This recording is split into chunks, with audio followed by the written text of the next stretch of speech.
Filipenses. Nós vamos estar, durante esse mês, estudando o livro de Filipenses. E você vai participar disso de uma forma muito ativa.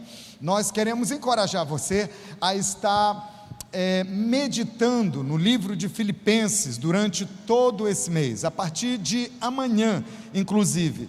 E para facilitar para você, eu quero até pedir para a nossa equipe colocar agora aí os caracteres do nosso Instagram e também do nosso Facebook. Se você não segue a Paz Fortaleza, começa a seguir, e aí você vai olhando todo dia, quando você for tirar o seu tempo com Deus, você olha os stories, e ali todo dia vai ter um story com um texto bíblico para você estudar e meditar. Às vezes o texto não é exatamente um texto do livro de Filipenses, mas é um texto que tem tudo a ver com o livro de Filipenses. Então, a partir de amanhã, se você levanta às 5 da manhã, você já vai encontrar o primeiro versículo nas nossas redes sociais. Agora, todo livro, toda carta, toda epístola que você lê na Bíblia tem uma história por trás. Existe o que a gente chama de transfundo histórico ou de contexto histórico.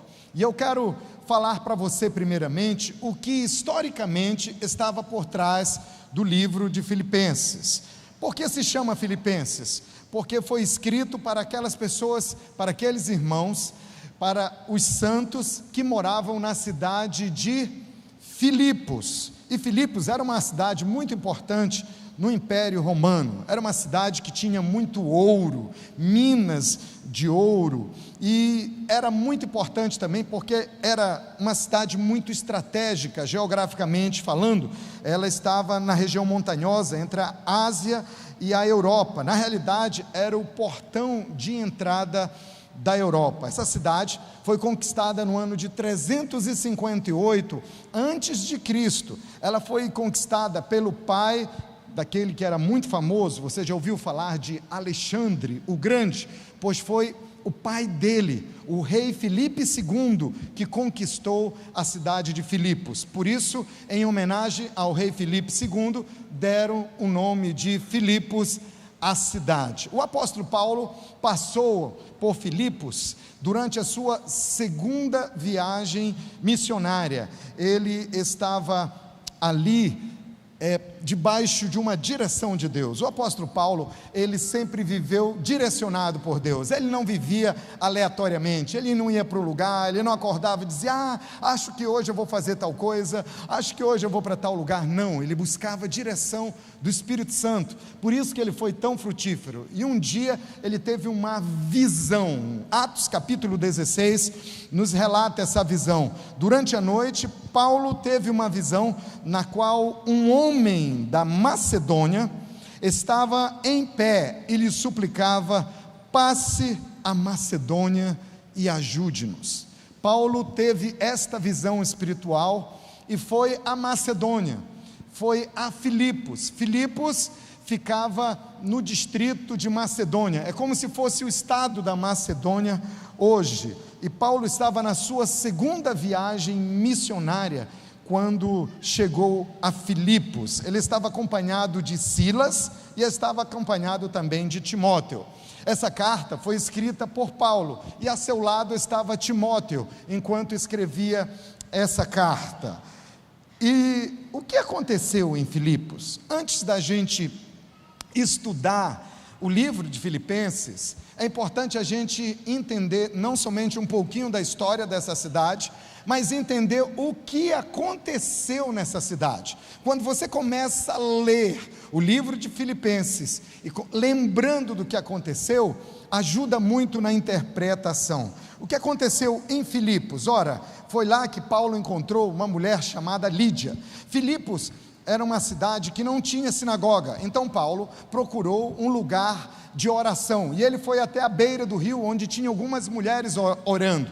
Ali ele compartilhou a palavra de Deus, e uma mulher se entregou a Cristo. O seu nome era Lídia. Ela era uma mulher de negócios, uma empresária, e negociava púrpura Provavelmente foi na sua casa que começou a igreja de Filipos. Eu imagino que ela abriu a casa dela, mostra várias passagens na Bíblia, mostram Paulo ali na casa dela, e ela abriu ali uma célula, e aquela célula foi crescendo, e ali começou a igreja de Filipos. Diga: eu amo minha célula, aleluia.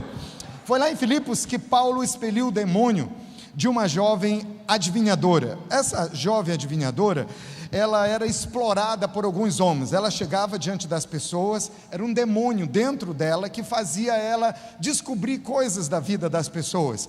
E alguns homens, só que isso não era de graça, cobravam dinheiro para isso. E alguns homens ganhavam dinheiro em cima das adivinhações dela. Ela conhece a Cristo, é liberta, e esses homens deixaram de ganhar dinheiro, ficaram furiosos e armaram uma grande confusão, causaram um grande alvoroço envolvendo o apóstolo Paulo e Silas. O que aconteceu?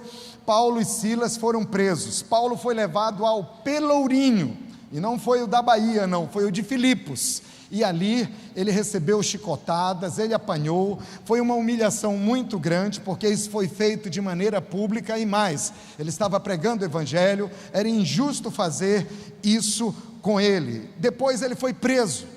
E ele, quando estava com Silas na prisão, você conhece essa história, isso aconteceu em Filipos, eles adoram ao Senhor, e vem um grande terremoto. O carcereiro tenta cometer suicídio, e eles dizem: não, calma, Deus está no controle, creia no Senhor Jesus, e você e a sua casa serão salvos. Naquela madrugada, o carcereiro e sua família foram batizados. Isso aconteceu em Filipos. Que coisa tão gloriosa. 10 anos depois, Paulo escreve essa carta aos Filipenses. Mas para você entender bem o significado de cada palavra do apóstolo Paulo escrevendo aos Filipenses, você precisa entender como estava o apóstolo Paulo. Paulo estava em Roma. Haviam se passado 10 anos, 5 anos, Paulo passou por Filipos, e ali começou aquela poderosa igreja. 5 anos depois, na sua terceira viagem missionária, ele volta a Filipos, e foi uma passagem mais breve, mas agora se passaram 10 anos, e 10 anos depois ele envia essa carta aos Filipenses. Mas aonde estava Paulo? Paulo estava em Roma, e ele estava preso. Ele estava em prisão domiciliar. Naquela época não havia tornozeleira eletrônica, mas havia tornozeleira, e era uma tornozeleira humana. O que é isso, pastor? Paulo tinha uma corrente em uma de suas pernas, e tinha um guarda que ficava com ele naquela casa, e ele ficava acorrentado nesse guarda, o guarda acorrentado em Paulo, e Paulo acorrentado nesse guarda. Eram 4 guardas, todo durante o dia, de 6 em 6 horas mudava o turno, e Paulo ia ganhando cada um desses guardas para Jesus. Mas Paulo estava preso, respondendo a um processo, e você sabe que no final Paulo foi condenado e foi decapitado. Esse era o momento de Paulo. Quem olhava para Paulo dizia: nossa, as coisas não estão bem para Paulo, as coisas não estão indo bem com o apóstolo Paulo, ele não está no momento bom da sua vida. Mas foi nesse lugar, ele não estava em liberdade como eu e você estamos hoje, para escrever uma linda carta, mas é ali, naquele lugar, preso, que Paulo escreve aos Filipenses, injustamente acusado e aguardando o seu julgamento. O privilégio da alegria é o tema dessa nossa nova série, porque através do apóstolo Paulo, você vai aprender que não depende da circunstância, que você vai viver em total alegria, sustentado por Deus. Diga comigo: o privilégio da alegria. Diga para o irmão que está do seu lado: eu vejo muita alegria em você. Diga para ele: você faz parte do time do apóstolo Paulo. Eu olho para você e vejo que você está cheio de alegria. Amém? Aleluia! Os alegres digam glória a Deus. E o título da nossa primeira mensagem é: alegria em meio às tempestades, alegria em meio às tensões. Você já viveu um momento que você diria que foi um momento tenso na sua vida? Um momento que não foi fácil? Um momento que você estava vivendo algo que você não queria viver? Onde as coisas não estavam saindo do jeito que você gostaria que as coisas realmente saíssem? Paulo estava vivendo um momento assim. Mas Paulo nos ensina que é possível ter uma vida de alegria, de abundância, de contentamento e de amor no meio das tensões. Paulo começa nos ensinando sobre o seu estilo de vida. Paulo começa nos ensinando a viver como ele viveu. Diga comigo, com um espírito de gratidão. Pode ser melhor, com espírito de gratidão, amor e fé. Diga comigo, gratidão, amor e fé. Abra sua Bíblia no livro de Filipenses agora. Seu tablet, seu celular, sua Bíblia impressa, e durante toda essa noite você vai ficar aí, com a Bíblia aberta em Filipenses, durante todo o culto, é claro. Filipenses, nós vamos ler a partir do versículo 3, vou fazer alguns comentários, para a gente ir entendendo direitinho o que aconteceu aqui. Filipenses capítulo 1, a partir do versículo 3, o apóstolo Paulo diz assim: agradeço a meu Deus toda vez que lembro de vocês. Interessante, começa com gratidão. Alguém que está preso, alguém que está sendo tratado injustamente, não está respondendo com amargura, está respondendo com gratidão. Interessante que ele não lembra que ele foi preso, ele não lembra do sofrimento, ele lembra dos irmãos com amor. Em todas as minhas orações em favor de vocês, eu sempre oro com alegria. Paulo está nos ensinando tanto aqui. Ele está dizendo que a intercessão não é um fardo, orar pelas pessoas não é uma coisa pesada, mas ele está ensinando algo precioso, que é um exercício da nossa alma, que deve ser praticado com alegria. Paulo continua falando, ele diz: olha, eu lembro de vocês, eu oro por vocês com alegria, por causa da cooperação que vocês têm dado ao Evangelho, desde o princípio até agora. No grego, a palavra usada para cooperação é a mesma palavra koinonia. Koinonia significa ter tudo em comum, koinonia significa comunhão. E aqui ele está falando que temos algo em comum, que é acima de qualquer coisa que possa estabelecer um vínculo. Nós temos Jesus na nossa vida, eu tenho Jesus na minha vida, você tem Jesus na sua vida, e isso estabelece um vínculo que ninguém consegue quebrar. Nós temos isso em comum. Paulo está dizendo, somos cooperadores, temos uma aliança, estamos vivendo assim, e ele diz: vocês têm dado essa cooperação ao Evangelho desde o primeiro dia até agora, e estou convencido, olha o espírito de fé de Paulo, ele diz: eu estou convencido de que aquele que começou boa obra em vocês, vai completá-la até o dia de Cristo Jesus. Nós gostamos desse texto, mas esse texto nos mostra que antes vem koinonia. Só tem uma obra completa na sua vida. Deus completa uma obra preciosa na vida de todo aquele que vive em comunhão com os outros, que desfruta da sua fé em Cristo com outros, que não vive isolado, mas que está na comunhão do corpo, da igreja, do corpo de Cristo. Paulo diz: por causa disso eu estou convencido, ele começou uma boa obra na sua vida, e por causa da sua postura, ele vai completar essa obra. É justo que eu assim pense, é justo que eu me sinta assim, a respeito de todos vocês, uma vez que os tenho em meu coração. Pois quer nas correntes que me prendem, quer defendendo e confirmando o Evangelho, todos vocês participam comigo da graça de Deus. Deus é minha testemunha de como tenho saudades de todos de vocês, com a profunda afeição de Cristo Jesus. Aleluia. Algumas pessoas, ao lerem os escritos, as cartas do apóstolo Paulo, às vezes ficam com uma impressão um pouquinho errada sobre o apóstolo Paulo. Acho que Paulo é aquele cara durão, aquele cara seco, aquele cara ativo, aquele cara determinado, mas não conhece esse lado do apóstolo Paulo. O apóstolo Paulo aqui se revela como uma das pessoas mais amorosas de toda a Bíblia. Inclusive, essa carta de Paulo é diferenciada. Essa é a carta menos formal, essa é a carta mais pessoal, e onde Paulo abre o coração e expõe os seus sentimentos. É a carta de Filipenses. Essa carta é fenomenal. E Paulo aqui diz: olha, eu agradeço quando eu lembro de vocês. Eu agradeço a Deus. Quando vem vocês na minha memória, eu logo estou louvando a Deus. Eu oro por vocês com alegria. E Paulo diz: eu vos tenho no meu coração. E Paulo diz: eu tenho saudades de você.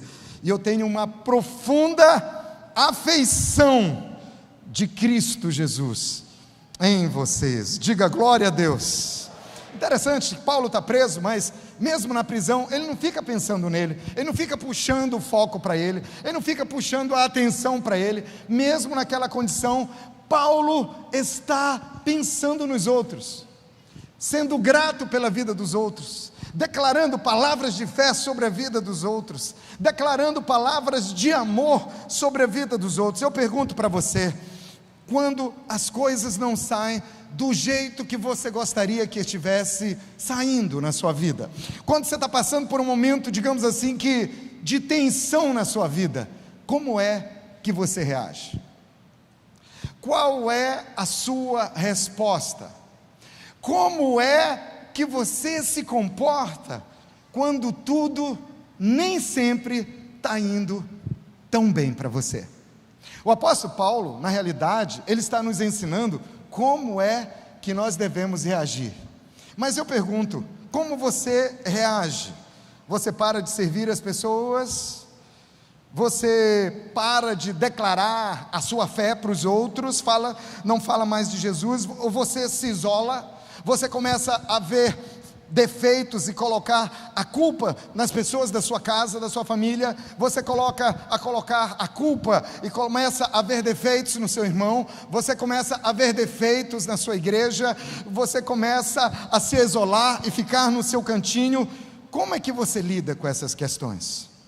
Paulo está dizendo que nós não devemos, em hipótese nenhuma, perder a gratidão, o amor e a fé. Paulo está dizendo que quando as coisas não estão indo do jeito que nós gostaríamos que fosse, Paulo está dizendo: não esqueça da gratidão, haja com gratidão, haja com amor e não perca a sua fé. Diga para o seu irmão de novo: gratidão. Diga para o seu irmão: amor. E diga para o seu irmão: fé. Paulo está dizendo: isso é sinal de maturidade espiritual. Eu vou precisar de alguns voluntários e nós já escolhemos esses voluntários. Eu quero chamar aqui o Juan, o Brian e o Alexandre. Vamos recebê-los aqui com uma forte salva de palmas. São 3 voluntários bem especiais que vão me ajudar a explicar algo para você hoje aqui à noite. Vocês poderiam ficar bem aqui? Eu acho que aqui está bem legal. Tudo bem, querido? Fica aqui. Você vai ficar no meio, aqui na listinha, por favor. Muito bem, vem aqui também. Esses 3 irmãos são muito preciosos. Eles vão me ajudar a mostrar algo para você. Fica aqui do lado dele e você fica aqui do meu lado. Muito bem, esse daqui é o Juan. O Juan tem 12 anos. Diga oi, Juan. Esse daqui é o Brian. E o Brian tem 20 anos. E aqui nós temos o Alexandre, que tem 38 anos. Primeiramente, eu gostaria de dizer que, para mim, isso aqui é só um teatro, é uma ilustração que a gente está fazendo, mas são 3 irmãos, esses irmãos são uma bênção, e são pessoas super maduras em Cristo Jesus, amém? Mas Paulo começa a chamar a nossa atenção com relação ao aspecto da maturidade. Paulo quer nos levar a uma conclusão. Paulo, ele quer orar pelas pessoas. A partir do versículo 9, Paulo faz uma oração e ele começa a falar sobre a dádiva da maturidade. Diga comigo: dádiva da maturidade. Eu estou pedindo para você repetir, porque aí você vai gravando ainda mais. Mas quando nós olhamos aqui para o Juan, alguém olha para o Juan, e eu pergunto para você, ao olhar para o Juan, você diz que o Juan é um adolescente, ele tem 12 anos, ele tem maturidade? Alguém poderia olhar para o Juan e dizer, acho que, bom, ele é só um adolescente, e usando esse tipo de cordão, e olhando bem para ele é só um adolescente, ele ainda não tem maturidade, ele está crescendo, mas eu não acho que o Juan tem maturidade. Alguém poderia olhar para o Brian e dizer, o Brian talvez tenha um pouquinho mais de maturidade, mas pelo jeito dele, eu acho que ele ainda precisa crescer bastante.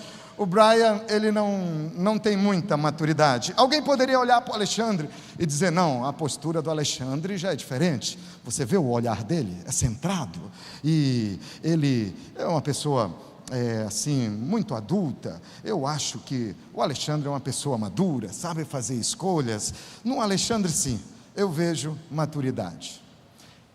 Essa é uma leitura humana. Nós estamos lendo segundo as aparências.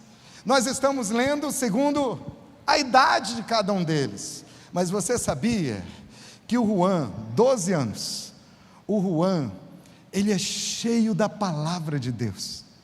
O Juan é apaixonado por Jesus, consagrado a Jesus. E por mais que você olhe e talvez diga que não, ou você ou outra pessoa, por causa da idade, alguém poderia dizer, não tem maturidade. Mas o Juan pode ter maturidade, sim. Quando você começa a conviver com o Juan, você vê as decisões que ele toma, você vê as escolhas que ele faz. E isso acontece aqui, os nossos adolescentes aqui do Start, eu fico impressionado. Às vezes eu escuto cada pergunta, eu digo, isso é pergunta de quem é maduro. Às vezes eu vejo que eles tomam algumas decisões, eu digo, como um adolescente nessa idade já pode tomar uma decisão dessa? É que ele está tão cheio do Espírito Santo, tão cheio da palavra de Deus, que ele já tem maturidade. De acordo com a idade dele, ele já tem. Você pode olhar para um jovem como esse aqui, o Brian, e gostei do seu nome, Brian, muito legal. E aí o Brian, ele é um jovem centrado em Deus. É impressionante, se você for ver as escolhas que ele já fez, as decisões que ele já fez, a maneira como ele vive, a forma como ele se comporta, querido, você vai dizer, nossa, esse jovem só com 20 anos, como é que ele toma decisões no nível das decisões que ele toma? Como é que ele faz escolhas no nível das escolhas que ele faz? E aí, alguém pode chegar até o meu querido amigo Alexandre, e pode olhar para o Alexandre e dizer, não, o Alexandre é maduro. Mas, apesar da idade do Alexandre, o Alexandre poderia também não ter maturidade. O Alexandre poderia, você já viu pessoas que são tão maduras, e essas pessoas fazem decisões, escolhas na sua vida, e você fica pensando, mas como que uma pessoa nessa idade, eu não sei se você já teve essa experiência, você diz, o cara tem 50 anos, continua uma criança. Nossa, ele tem 45 anos, ele não cresce. Olha, eu já conheço ele há 30 anos, há 20 anos, ele é meu amigo há 10 anos, continua o mesmo de 10 anos atrás, não cresce. Então, queridos, nós precisamos entender algo que o apóstolo Paulo quer nos ensinar, que idade não define maturidade, e aparência não define caráter. Diga para o seu irmão, idade não define maturidade, aparência não define caráter. Não vá pelas aparências e nem vai ficar baseando na idade, porque maturidade é uma obra espiritual de Deus dentro de nós. Eu quero que você declare uma palavra sobre a vida do seu irmão, mas antes disso, eu quero agradecer esses 3 irmãos tão simpáticos. Dê uma forte salva de palmas. Obrigado por terem vindo aqui. Podem voltar aos seus lugares. Deus abençoe. Obrigado. Vocês são maduros, vocês são bênção demais. Aleluia. Recebe o cachê com o Anderson depois, quando descer aí. Aleluia. Mas eu queria que você declarasse para o irmão que está do seu lado, pega na mão dele e diz assim: eu olho para você e eu vejo que você é uma pessoa madura. Eu vejo maturidade em você. Amém? Onde estão os maduros do Senhor? Digam aleluia. Paulo quer nos ensinar sobre a dádiva da maturidade. E aqui Paulo começa a orar pelos seus amigos filipenses. Paulo começa a orar pelos seus irmãos filipenses. No versículo 9 ele diz: esta é a minha oração por vocês. Vamos acompanhar a oração? Olha o que Paulo diz, ele diz assim: que o amor de vocês aumente cada vez mais. Vamos ler juntos? Você pode ler comigo? Vamos lá, 1, 2, 3. Que o amor de vocês aumente cada vez mais em conhecimento e em toda percepção, para discernirem o que é melhor, a fim de serem puros e irrepreensíveis até o dia de Cristo, cheios do fruto da justiça, fruto que vem por meio de Jesus Cristo, para a glória e louvor de Deus. Deixa só o texto aqui, só um pouquinho. Volta ao versículo 9 no texto. Paulo começa orando. Ele pede a Deus, pelos filipenses, ele diz: Deus, faz algo no coração dos meus irmãos, faz algo no coração dos meus amigos, que o amor aumente cada vez mais.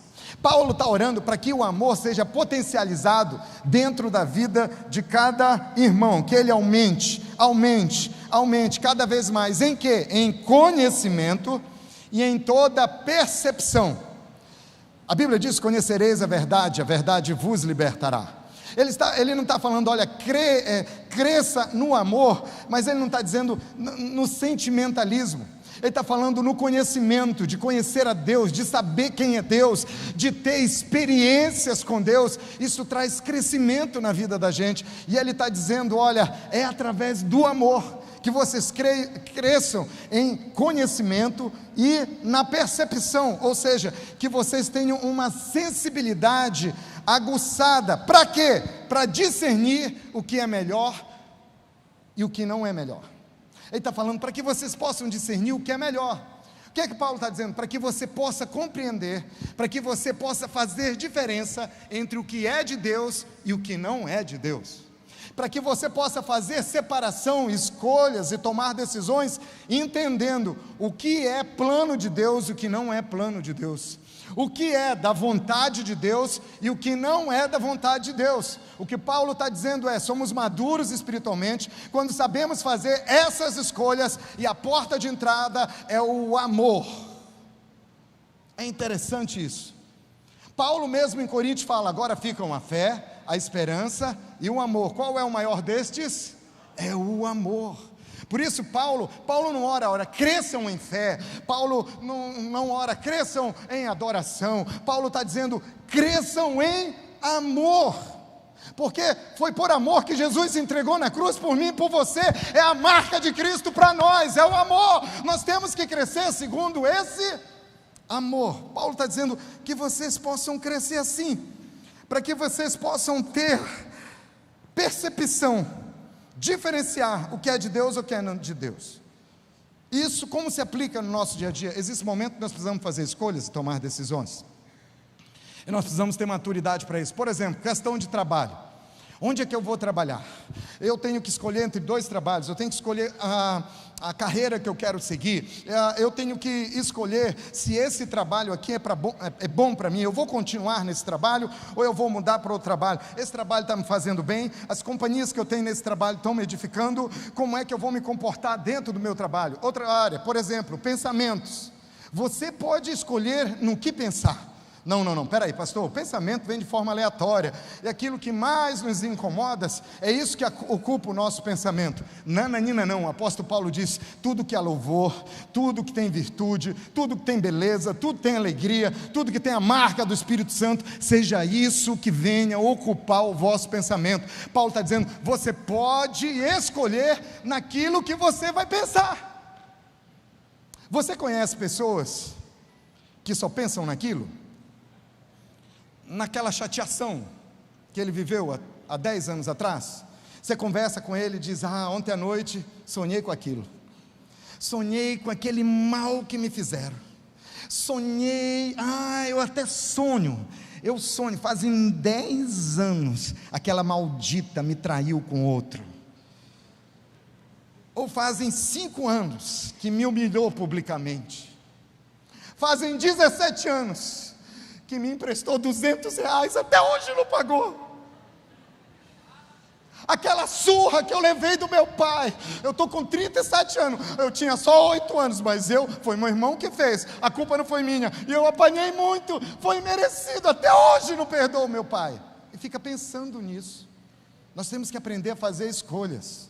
Para você alcançar o seu futuro em Deus, você tem que largar o seu passado. É uma escolha que a gente faz. Você pode escolher. Paulo via os filipenses, ficava alegre, ficava feliz, não ficava lembrando, Filipos, aí eu fui tratado mal, eu fui acusado injustamente, eu apanhei publicamente, não, eu não quero nem saber, nem me fala nesse não, como me fala em Fili, eu já fico mal. Mas você pode escolher no que pensar. Isso é maturidade, poder de fazer escolhas. Você pode escolher no que pensar. Você pode deixar o Espírito Santo tomar conta na sua vida.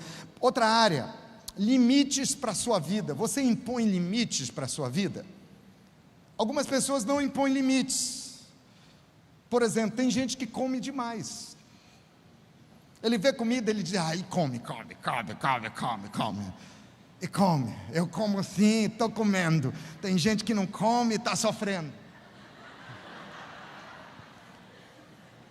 E come, passa mal, tem problema de saúde, não impõe limites para a vida que leva, dorme tarde, não repousa, não descansa, não faz exercício físico, não impõe limites para a sua vida, se relaciona, quando se relaciona amorosamente com alguém, não impõe limites, mas deixa se levar pela carne.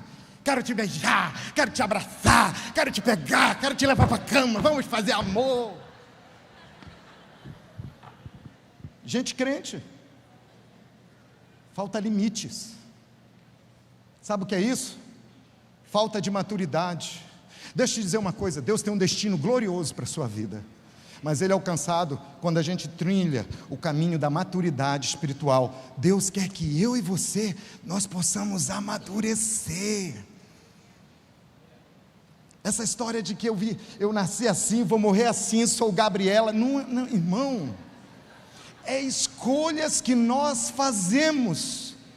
Existem pessoas que envelhecem e chegam frustradas no final da sua vida, e ela chega triste no final da vida, e ela diz, a vida foi injusta comigo, não me deram oportunidades, não me apoiaram, não me ajudaram, não foi fácil para mim. Não é verdade, foram as escolhas que a pessoa não fez de forma certa, ou as escolhas onde ela se omitiu e não fez as decisões, as escolhas que ela deveria ter na sua vida. Você pode tomar escolhas, você pode fazer escolhas, e você pode contar com a sobrenatural sabedoria de Deus. Isso é maturidade, vem através da porta do amor, onde Paulo ora, você vai crescer mais e mais, Senhor, aumenta o amor nele, em conhecimento, em percepção, para ter discernimento e saber escolher o que é melhor.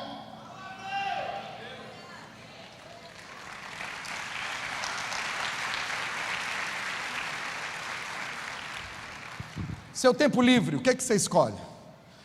Tenho tempo livre, vou maratonar. Aí entra lá no Prime, entra no Netflix, e aí maratona. Assiste séries e mais séries, passa o dia todo, né? E não é errado fazer isso, uma vez ou outra, mas você vai investir todo o seu tempo só nisso? Será que você não pode ler um bom livro? Será que você não pode estudar uma língua estrangeira? Será que você não pode investir no seu crescimento pessoal? Pastor, eu tenho problema com rede social, pastor, problema sério. Qual é o seu problema? Pastor, eu não sei o que está acontecendo comigo, mas quando passa uma hora que eu não olho o meu Instagram, eu começo a ter um tremelique.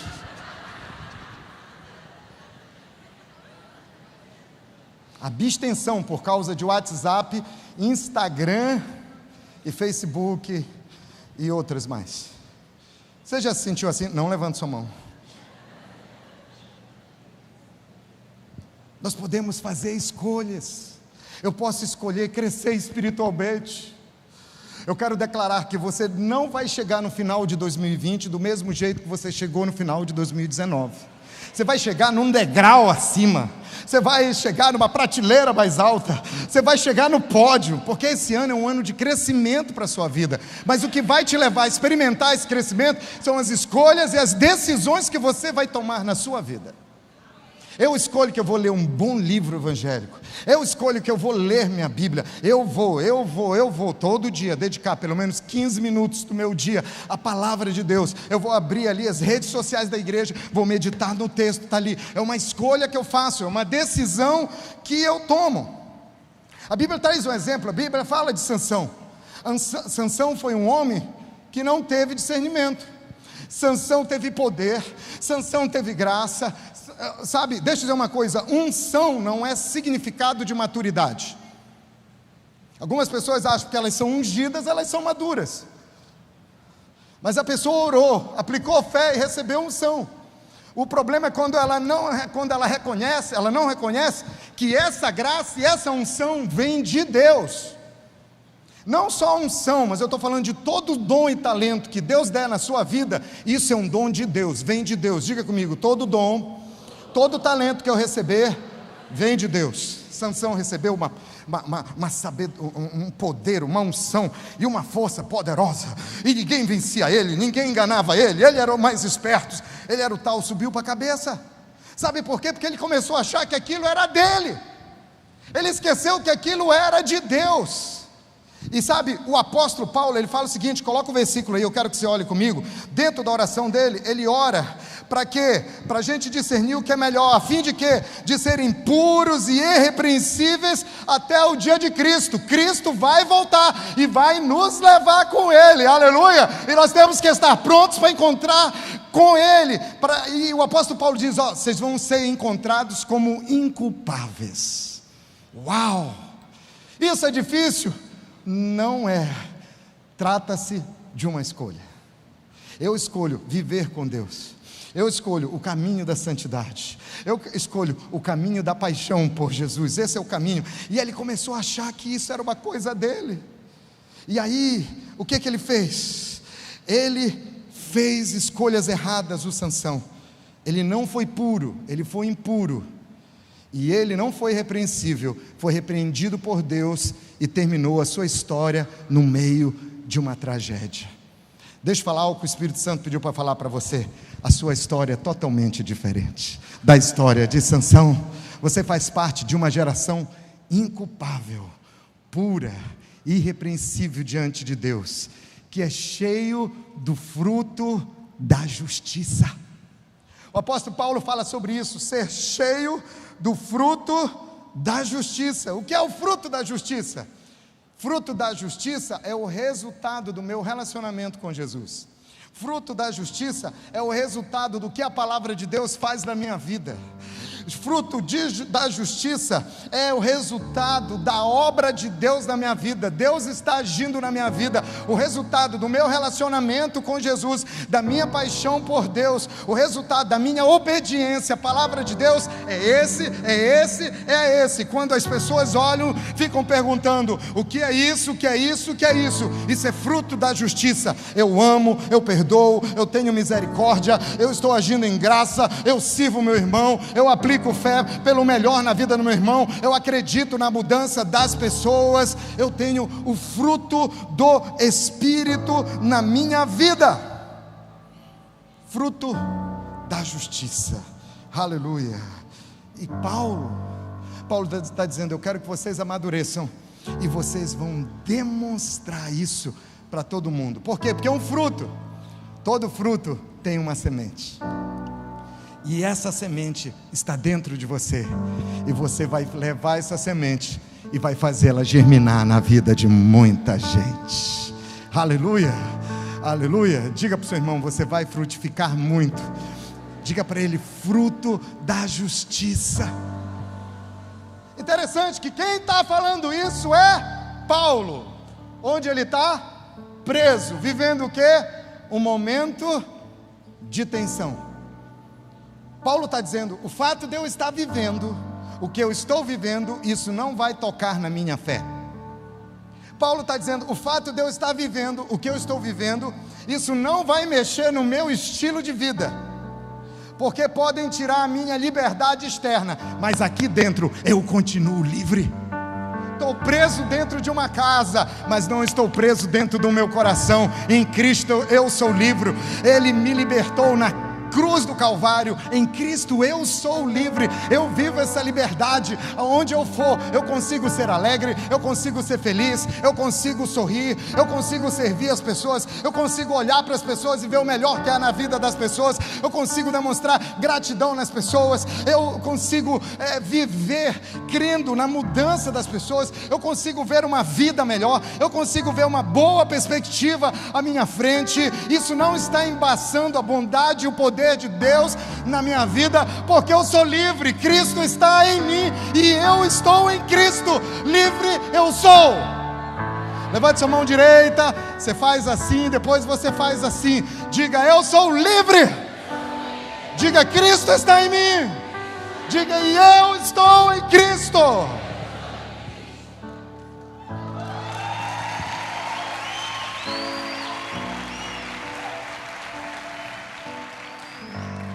Para a gente encerrar, a gente vai para o finalzinho de Filipenses, onde Paulo diz: olha, essa maturidade na sua vida é que vai fazer você vencer nos momentos de tensões, é que vai fazer os milagres grandiosos aparecerem, as provisões milagrosas aparecerem na sua vida, no momento difícil, no momento da tensão. E no final do capítulo 1 de Filipenses, Paulo se revela radiante. Diga comigo: radiante. Ele se revela radiante no meio das tempestades e no meio das tensões da vida. No versículo 12, ele diz assim: quero que saiba, irmãos, que aquilo que me aconteceu tem ao contrário servido para o progresso do Evangelho. Interessante que Paulo não fica querendo que as pessoas tenham pena dele. Ele não fica dizendo: olha para mim, coitadinho de mim, olha o que eu estou vivendo, fui pregar o Evangelho, fiz tudo certinho, vivi tudo direitinho, eu amo Jesus, mas olha que injustiça, olha para mim, olha como eu estou aqui, ai, tem peninha de mim? Tem. Paulo não ficou cantando uma música de sofrência. Pelo contrário, as pessoas olhavam para Paulo e ficavam dizendo: como é que pode um negócio desse? Camarada preso. Em vez das pessoas ficarem desencorajadas porque ele está preso, as pessoas ficam emotivadas, vendo o exemplo de alguém que sabe quem ele é em Cristo e sabe o que Cristo pode fazer na vida dele. Eu fico imaginando os soldados, eu fico imaginando as pessoas que conheciam Paulo, que conviviam com ele ali em Roma enquanto ele estava preso. Elas olhavam para ele e diziam: como que nessa condição ele consegue ser feliz? Como que nessa condição ele consegue ser grato? Como que nessa condição ele consegue ter alegria? Como que nessa condição ele não pragueja? Como que nessa condição ele não murmura? Como que nessa condição ele ainda vê uma perspectiva de um tempo melhor à frente?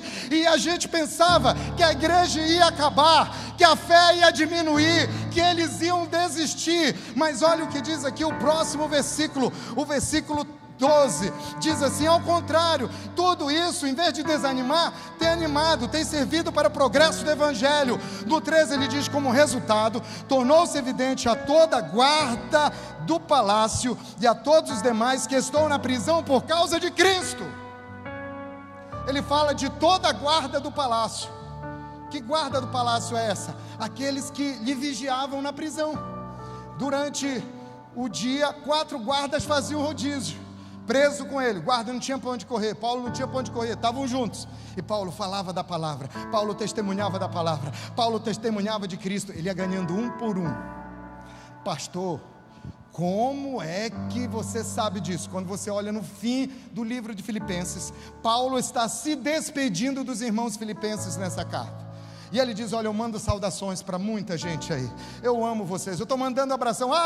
E os irmãos da guarda pretoriana também. O que foi isso? Paulo estava escrevendo, o guarda estava do lado dele e diz: não conheço eles, mas diz para eles que eu mando um abraço para eles, porque agora eu sou irmão também. E o texto diz: e todos os demais, quer os demais, eram os que perguntavam para os guardas, perguntavam: aquele Paulo está preso por causa de quê? Por causa de Cristo. Como é aquele Paulo? É um apaixonado por Cristo. E como vive aquele Paulo? Vive pensando em Cristo. Como é que ele reage? Ele deve estar sofrendo muito, está em depressão, não está? Está precisando de tratamento psiquiátrico, depressivo, psicológico? Não, porque ele tem Cristo. Cristo é tudo para ele. O guarda dizia: eu não vejo a hora de chegar o meu turno, quero estar do lado do Paulo, quero ser incendiado pelo Paulo, eu quero estar perto do Paulo, eletrizado pelo Espírito Santo. Oh!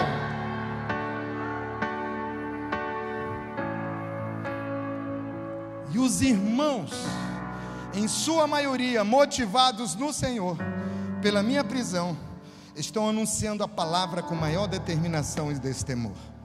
O evangelho cresceu, sabe? Paulo escolheu no que pensar. Em vez de ficar olhando, essa situação não está boa, essa situação é ruim, Paulo começou a ver: o nome de Deus vai ser glorificado nessa situação, existe algo de bom nessa situação, Deus vai reverter essa situação, Deus vai fazer milagres através dessa situação, haverá aqui uma provisão, haverá aqui uma manifestação sobrenatural do Espírito Santo na minha vida. E isso inspirava. Paulo está dizendo: você deve inspirar o seu irmão. Você deve inspirar as pessoas que não crêem em Jesus, mas que convivem com você no dia a dia. Quando? No momento da tensão, quando nem tudo sai do jeito que você tiver, nem tudo sai do jeito que você gostaria que saísse. Quando você estiver vivendo um momento difícil na sua vida, glorifica, continua sendo grato, não muda seu estilo de vida, pelo contrário, que o amor se manifeste mais. Paulo ora: aumenta o amor, aumenta o amor, aumenta o amor nele, Senhor, que todos possam ver que ele é tomado pelo amor de Cristo, e a fé dele continua viva, a vitória dele é esplêndida, inotável. Deus está nisso. O texto diz: isso é da parte de Deus. Como é que Paulo consegue viver assim? Primeira coisa, ele coloca Cristo em primeiro lugar. Diga comigo: Cristo em primeiro lugar. Versículo 18, ele faz uma pergunta: o que importa? Hoje a gente estava cantando, nada mais importa. E Paulo está perguntando: o que importa? O que importa é que Cristo está sendo pregado, e por isso me alegro. Haviam pessoas que, porque Paulo estava preso, estavam pregando o evangelho com segundas intenções, porque tinha inveja de Paulo, porque queria ter os seguidores de Paulo nas redes sociais, digamos assim, porque queriam ter o prestígio que Paulo tinha, e disseram: agora nós vamos pregar, Paulo está preso, nós vamos entrar no vácuo de Paulo, nós vamos entrar e vamos ganhar muito com isso, vamos ganhar dinheiro com isso, vamos pregar. As notícias chegavam até Paulo, Paulo escolhia no que pensar. Paulo não ficava: bando de picareta, bando de traidor, fico falando mal, vamos fazer um post aqui, vamos denunciar eles na internet. Não, Paulo olhava, escolhia, fazia escolhas, percepção, discernimento, escolher o que é de melhor. Paulo olhou e disse: não importa o que eles estão fazendo, problema deles com Deus, mas eles estão pregando a Cristo, alguns estão convertendo, oh glória, o que importa é que o nome de Jesus está sendo glorificado. Porque para Paulo o que interessava era Cristo, não eram as pessoas, não eram os seus oponentes. No versículo 20 ele diz: agora Cristo será engrandecido. As pessoas estão dizendo: Paulo, e agora Paulo, você está aí preso, e agora Paulo, você apanhou, você tem marcas no seu corpo, cicatrizes, isso é um escândalo. Ele diz: não, Jesus em primeiro lugar. Agora sim, Cristo será engrandecido no meu corpo, nas minhas marcas, no meu sofrimento, e se me matarem também, isso vai trazer um louvor para o nome de Cristo. Vão dizer: ele morreu porque era apaixonado por Cristo, ele morreu com fé e confiante, sem temor, porque tinha Cristo. É isso que Paulo está dizendo. Versículo 21 ele diz: porque para mim o viver é Cristo. Para mim o viver é Cristo. Para mim viver é ter Cristo. Para mim viver é estar aqui nesse dia a dia, mesmo quando tudo não sai do jeito que eu gostaria que saísse, mesmo no meio das tensões. Para mim o que importa é Cristo. E se me matarem, não fico triste, é lucro, porque se já é bom com Ele aqui na terra, imagina a eternidade no céu, é lucro. Viver com Cristo é lucro.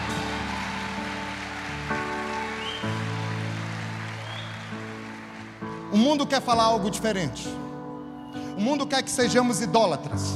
O mundo quer que a gente olhe para as coisas lá fora e fique seduzido por elas. Nada mais pode nos seduzir além do amor de Cristo, e Ele deve estar em primeiro lugar no meu coração. Eu me torno um crente, um evangélico, um gospel idólatra, quando eu deixo outra coisa tomar o primeiro lugar na minha vida.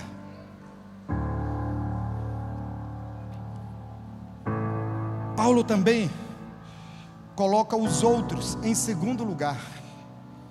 Esse era o outro segredo. Ele não era egoísta. O egoísmo é um problema, porque com o egoísmo sempre vem a solidão, sempre vem sentimentos ruins. O egoísmo causa infelicidade. Paulo é feliz porque ele ama as pessoas, porque ele é grato às pessoas, porque ele ora com as pessoas, porque ele abençoa as pessoas, porque ele crê na mudança das pessoas, ele crê no crescimento das pessoas, ele se alegra com as pessoas, ele vê o melhor nas pessoas e decide servi-las sempre por amor a Cristo. E ele encerra de forma fantástica, versículo 27, ele diz: não importa o que aconteça, exerçam a sua cidadania, ou seja, viva a sua vida diária de maneira digna do Evangelho de Cristo. Uau! Para que assim, quer eu vá e os veja, quer apenas eu ouça sobre vocês, fique eu sabendo que vocês permanecem firmes, diga comigo, firmes, num só espírito, lutando unânimes pela fé evangélica, sem de forma alguma deixar-se intimidar por aqueles que se opõem a vocês. Para eles isso é sinal de destruição, mas para vocês de salvação. O Evangelho é o poder de Deus para a salvação de todo aquele que crê. E ele diz: isso é de Deus. Ele diz: isso é da parte de Deus, porque a vocês foi dado o privilégio da alegria, de não somente ter conhecido Jesus, de não somente saber quem é Jesus, de não somente ser abençoado por Jesus, deixa o texto no telão, filho, de não somente crer em Cristo, mas mesmo quando nem tudo sai do jeito que você gosta, mesmo quando você está no meio de tensões, mesmo quando você diz: estou sofrendo, você possa dizer: mas aqui dentro eu estou livre. O mundo e as circunstâncias podem querer me prender por fora, mas para mim a dor que eu sinto é um privilégio, porque ele não sai de dentro de mim. Também é um privilégio poder sofrer por Ele. Sofrer por Ele.